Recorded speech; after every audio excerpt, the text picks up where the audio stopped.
ta bongប្អូនដែលចូលចិត្តដាំរុក្ខជាតិទាំងអស់គ្នាមកមើលសកម្មភាពដែលខ្ញុំដាំផ្កាបុប្រឹកនេះរូបភាពផ្កាបុប្រឹកកាលលុយខ្ញុំនិយាយឈ្មោះតើអត់ស្គាល់សម្រាប់គេដូចសាការ៉ាអញ្ចឹងយើងមកមើលសកម្មភាពយើងលាយដីមុននឹងយើងដាក់ដាំណាជាដំបូងយើងមានជីសរីរាង្គហើយនឹងខ្ជុំកាមកជីសរីរាង្គឬក៏ជីកប៉ុសដែលយើងផលិតបានខ្លួនឯងនឹងមកហើយចំពោះនៅក្នុងវីដេអូនេះគឺជីកប៉ុសហ្នឹងខ្ញុំធ្វើខ្លួនឯងហើយកាមហ្នឹងក៏ខ្ញុំដុតខ្លួនឯងដែរគ្រឿងផ្សំទាំងនេះយើងយកទៅលាយដីអញ្ចឹងបើបងប្អូនអត់មានជាការធ្វើជីកប៉ុសខ្លួនឯងឬក៏ទិញគេមកទេបងប្អូនអាចប្រើអាចគោក៏បានដែរអញ្ចឹងបន្ទាប់ពីយើងមានគ្រឿងផ្សំហើយយើងមកលាយដីអញ្ចឹងចំពោះការដីដែលយើងលាយជាមួយខ្ជុំកាមឬក៏ជីកប៉ុសអីបែបហ្នឹងគឺយើងអាចជ្រើសរើសប្រភេទដីតបោកឬក៏ដីស្រទាប់លើដែលវាមានជីជាតិដោយការលាយដីរបស់ខ្ញុំនេះគឺអត់បានកំណត់បរិមាណអីត្រឹមត្រូវជូនបងប្អូនទេអញ្ចឹងបងប្អូនដាក់មកសមល្មមអញ្ចឹងការយើងប្រើជីសរីរាង្គច្រើនក៏វាល្អដែរជួយដីយើងមានជីជាតិទៅដល់រុក្ខជាតិហ្នឹងអញ្ចឹងបន្ទាប់ពីយើងច្របល់ដីជាមួយនឹងធាតុផ្សំយើងគ្រប់អស់ហើយគឺយើងអាចយកដីហ្នឹងទៅដាំបដោះកូនឬក៏យើងយកទៅដាំបានអញ្ចឹងបងប្អូនអាចមើលបានពីសភាពដីក្រោយពីបានលាយរួចហើយអញ្ចឹងយើងចាប់ផ្ដើមយកវាទៅច្រកអញ្ចឹងខ្ញុំប្រើកែវជ័រដែលមកពីកែវកាហ្វេអញ្ចឹងខ្ញុំបានចោះរុនហើយយើងត្រូវទៅចោះរុនហើយយើងច្រកដីដាក់កែវមួយមក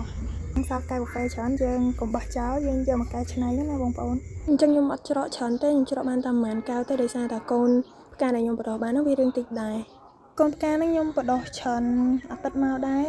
វាធំបានប៉ុណ្ណឹងអញ្ចឹងយើងយកកែវដែលយើងបានច្រកដីមិញហ្នឹងយើងឆ្កឹះយកកូនផ្កាយើងមកប៉ុន្តែយកឲ្យដៃរឹងបងប្អូនកាលណាដាច់ឬកែវឬក៏ដាច់ឬផ្សេងហ្នឹងវាអាចនឹងប៉ះពាល់ដល់ដំណាំហ្នឹងឬក៏អាចធ្វើឲ្យរុក្ខជាតិហ្នឹងងាប់ទៀត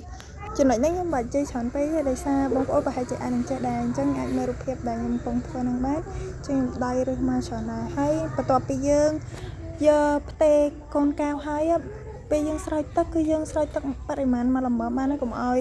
ដក់ទឹកខ្លាំងពេកហើយនៅពេលដែលយើងទៅតែផ្ទេវាអញ្ចឹងគឺយើងដកឫសវាមកអញ្ចឹងវាអាចប៉ះពាល់ទៅដល់ឫសមួយចំនួនអញ្ចឹងនៅពេលដែលយើងដាក់ចូលកែវថ្មីយើងកុំទាន់អានយកទៅដាក់ត្រូវថ្ងៃយើងអាចដាក់កន្លែងណាដែលវា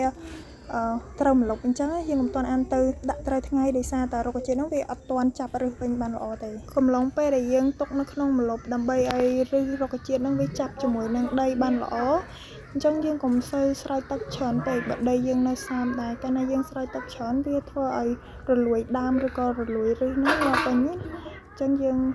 ស្រោចទឹកវាល្មមបានហើយតែបើដីយើងនៅរក្សាសំណើមបានល្អយើងមិនបាច់ស្រោចទឹកតែម្ដងក៏បានដែរតែមិនមែនអត់ស្រោចរហូតទេណានៅពេលដែលយើងឃើញដីនឹងវារឿងស្ងួតទៅវិញតែយើងស្រោចទឹកវាបន្ថែមទៀតទេណាហើយអាចមើលសកម្មភាពដែលខ្ញុំ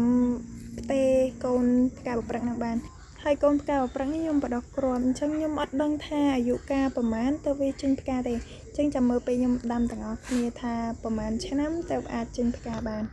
ហើយចំពោះផ្កាបុប្រឹកនេះគ្រាប់ផ្កានេះគឺខ្ញុំបានពីមិញនៅភូមិថ្មសគឺខ្ញុំសុំគាត់អញ្ចឹងខ្ញុំយកមកបដោះអញ្ចឹងយើងចាំមើលទាំងអស់គ្នាថាអាយុកាលប្រហែលអាចចេញផ្កាហើយខ្ញុំក៏អត់ទាន់ច្បាស់ថាខ្លួនឯងនឹងដាំរស់ល្អប៉ុណ្ណាឬក៏បានចេញផ្កាអត់ដែរអញ្ចឹងមានអារម្មណ៍ចាំមើលទាំងអស់គ្នាណាអញ្ចឹងខ្ញុំបានផ្ទេកូនផ្កានេះរួចរាល់ហើយអញ្ចឹងខ្ញុំផ្ទេបាន8ដើមអញ្ចឹងយើងចាប់ផ្ដើមយកទៅទុករក្សាទុកកន្លែងណាដែលកុំឲ្យត្រូវពន្លឺថ្ងៃដោយសារផ្កាយើងវាមិនទាន់ចាប់ឫសឡើងវិញវីដេអូនៃការដាំផ្កាបុប្រឹកនេះក៏បញ្ចប់ត្រឹមនេះដែរសូមអរគុណសូមជម្រាបលាបាយបាយហើយកុំភ្លេចជួយ follow មួយផងណាបាយបាយ